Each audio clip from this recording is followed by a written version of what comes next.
person that inspired me to make the biggest change in my career was actually a CGMA member who offered me an opportunity to take a secondment in the finance team. I was working in an admin role. I was a little bit bored. We tried this new management information system. It came in.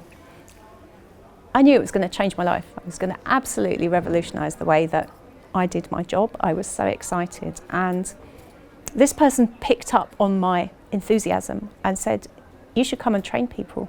You can teach other people how to use this system.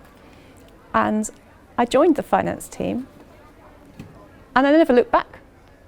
And it was actually that same person who inspired me to qualify for CGMA and ultimately to work for CGMA. I think great leaders know how to bring out the best in others. I think also a great leader doesn't pull up the ladder behind them. You know, they should be happy that others want to follow them into leadership. There are some great mentoring and coaching schemes going on for women.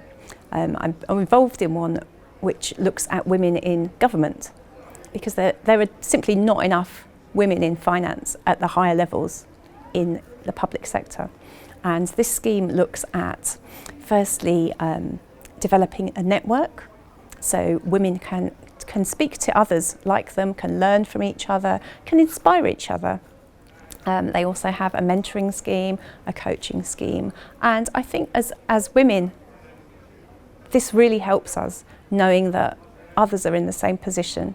And just because it's always been old guys at the top doesn't mean it's always going to be that way. Well, the biggest challenge of my career was definitely my CGMA exams. They were horrible. You know, I didn't pass mine first time. You know, it took me some time to get through my CGMA exams, but it's worth it. The reward is enormous. So I'd say to anyone else struggling with them, just keep on going. You'll get there in the end. I think gender inequality is something that we really, really do need to address, both as a profession and globally.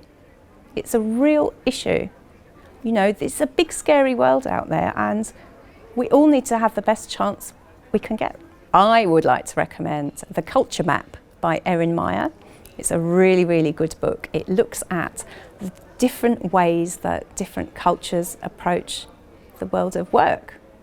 And you know, the different barriers we put up, the different types of messaging we send out. And I think in a world where digital has made the world such a small place, we're now working with people from all over the world.